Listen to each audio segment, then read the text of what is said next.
ভাই নির্বাচনের সংস্কার যদি আলাপ করি অনেক লম্বা আলাপ হবে, করবো দরকার পড়লে। কিন্তু ছোট্ট একটা কথা কি জানেন, নির্বাচনের বিকল্প শুধুমাত্র নির্বাচনই হতে পারে, অন্য কোনো কিছু হতে পারে না। নির্বাচনের বিকল্প নির্বাচন। এখন আমি বুঝি না, এখন আমি কথা বললেই তো বলবো যে মির্জা আব্বাস তো সংস্কারের বিরুদ্ধে কথা কয়, সংস্কার চায় না। আরে ভাই না, আমাদের জন্য, নির্বাচনের জন্য, দেশের জন্য, দেশের মানুষের জন্য যেই সংস্কারটুকুর প্রয়োজন আমরা সেই সংস্কারটা চাই।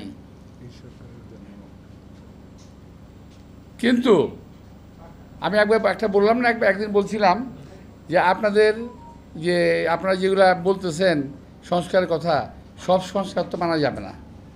এই কথাটাকে টুইস্ট করে আমাদের কয়েকজন বিদেশে অবস্থানরত তথাকথিত সাংবাদিক টুইস্ট করে এমনভাবে বলল বিএনপি সংস্কার চায় না, মির্জা আব্বাস সংস্কার চায় না।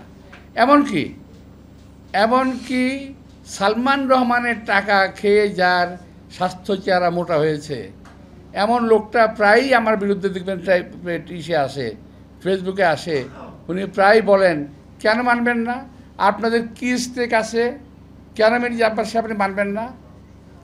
আরে ভাই, তোমার যেমন বিদেশে পালায় থেকে কথা বলার অধিকার আছে, আর আমার কি দেশে থেকে কথা বলার অধিকার নাই?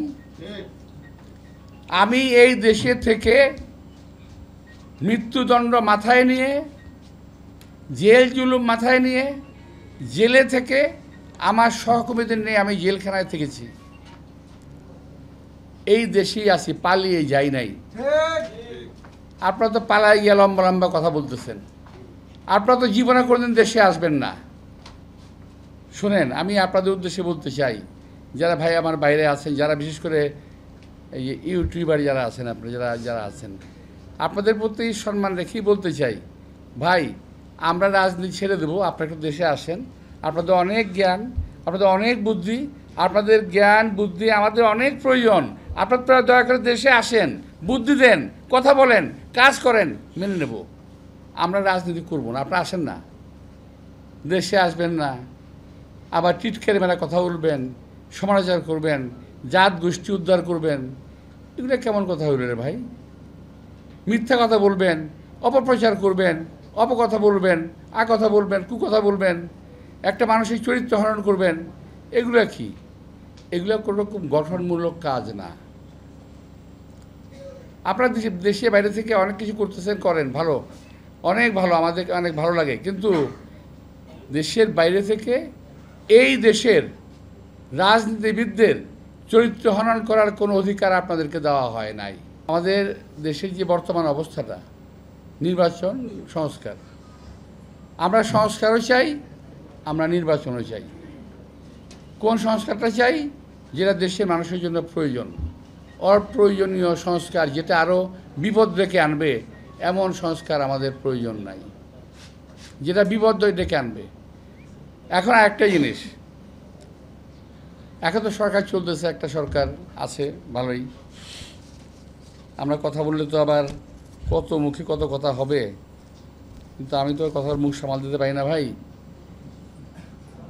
আমরা খেয়াল করলাম, এক ভাই বলল আমাদের ওই যে ন্যাশনাল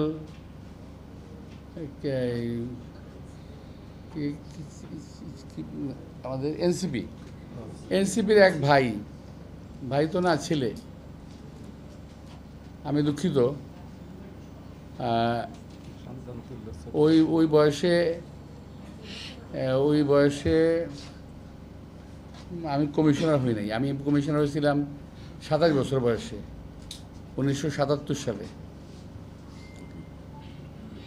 কমিশনার থেকে 5 বছর কমিশনার থেকে অভিজ্ঞতা অর্জন করে তারপর রাজনীতিতে জিয়া রহমান সাহেবের সঙ্গে রাজনীতি করা শুরু করি, আজকে এই পর্যন্ত আসছি। তো এখন আমাদের এই সন্তান তুল্য এই ছেলেদেরকে কী বলে অ্যাড্রেস করব আমি ঠিক বুঝতে পারি না। এদেরকে আমি চিনি, সবাইকে আমি চিনি, ভালো ছেলে, কিন্তু ওনাদের একজন বলে ফেললেন এখন নির্বাচন করা সম্ভব না, কারণ প্রশাসনের সব জায়গায় বিএনপির লোক বসা আছে। আরে ভাই 17 বছর আওয়ামী লীগ দেশ শাসন করলো, আপনি বিএনপির লোক কই পাইলেন আমি তো বুঝলাম না। 17 বছরে বিএনপির লোক মহিলা ভূত হয়ে গেছে, একটাও নাই। এখন আপনারা বলেন বিএনপির লোক প্রশাসনে বসে রয়েছে। এই সমস্ত কথাবার্তাগুলা নেহায়েতই বাচ্চাদের কথা মতো বলতেছেন। বাচ্চারা যেমন কথা বলে, আমি খাবো না, কেন খাবো না, খাবো না, তো আমি নির্বাচনে যাব না, কেন যাব না, যাব না, বিএনপি বসে রয়েছে এখানে। আর ভাই বিএনপি কোথাও নাই। যদি এই দেশকে আপনারা বাঁচাতে চান, আপনারা দাবি করেন যে আপনারাই এই দেশকে মুক্ত করেছেন, তা যদি হয় আরেকবার দেশটাকে মুক্ত করেন না। দেশের প্রশাসনের বিভিন্ন প্রতিষ্ঠানের সচিবালয়ের ভিতরে এই দেশে যে শত্রুগুলো বসে আছে, আওয়ামী লীগের দালালরা বসে আছে, তাদেরকে কেন আপনারা বের করেন না? আমি যদি বলি যে তাদের কাছ থেকে আপনারা অবৈধ সুবিধা পাচ্ছেন, এই কারণে বলেন না? আমরা তো অনেক কথা বলেছি, আমরা তো অনেক কথা বলি যে এই আওয়ামী দোসর, আওয়ামী দালাল যারা পুলিশে আছে, যারা বিভিন্ন প্রতিষ্ঠানে আছে, যারা সচিবালয়ের ভিতরে আছে, যারা প্রশাসনে আছে, তাদের সবাইকে চিহ্নিত করে সাজার আওতায় আনতে হবে। কারণ তারা 17 বছর আওয়ামী লীগকে সাহায্য করেছে ক্ষমতা থাকার জন্য। এরা কেউ বিচারের বাইরে যেতে পারবে না। আর একটা কথা, ইদানিং একটা গ্রুপ চালু করছে, খুব চালু। আমি যারা নাকি ফেসবুক আপনারা দেখেন এবং কাজ করেন তাদেরকে বলছি যে এখানে প্রতিবাদ করবেন। তারা বলার চেষ্টা করছে কি জানেন, বিএনপি আওয়ামী লীগকে পুনর্বাসিত করার চেষ্টা করতেছে। আরে ভাই কি কমু, আমার আর ভালো লাগে না এখন এটা কইতে। আরে ভাই 17টা বছর এদের যন্ত্রণায় পাগল হয়ে গেছি, পরিবার পরিজন সহ অশান্তিতে ভুগেছি, অসুস্থ হয়ে পড়েছি, অকালে বৃদ্ধ হয়ে গেছি। অনেক পরিবার ধ্বংস হয়ে গেছে বিএনপির এই আওয়ামী লীগের অত্যাচারে।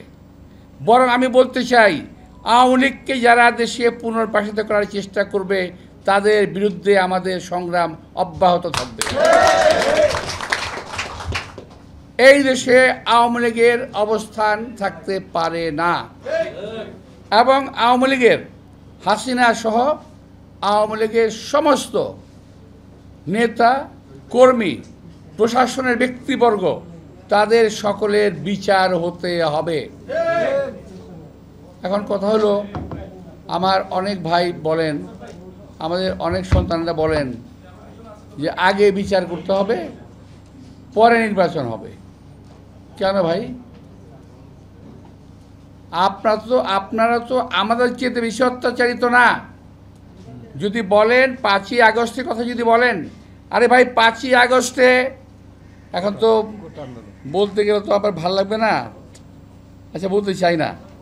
5ই আগস্টের আগে 4 আগস্ট, 5ই আগস্ট আমাদের মনে আছে না? আমি তো নিজে রাজপথে ছিলাম ভাই, আমি নিজে কাকরাইলের মোড়ে ছিলাম, টিয়ার সেলের মুখে ছিলাম, তো হেলিকপ্টার উপর দিয়ে ঘুরতেছে, ছিলাম তো ওখানে, আমি নিজে ছিলাম। তো এখন আমাদের 462 জন ছেলে নাকি 462 জন ছেলে মারা গেল, 30,000 মতো আহত হলো। আমাদের কোনো অবদান নাই। আরে ভাই অনেকে বলে, আমার কথা না, এটা কিন্তু আমার কথা না, অনেকে বলে যে আপনারা তো সারেন্ডার করে ঘরে ঢুকে গেছিলেন। যদি প্রাইভেট বিশ্ববিদ্যালয়ের ছেলেরা না বেরোতো, যদি ইসলামী ছাত্র শিবির কিংবা বিএনপি না বেরোতো, যদি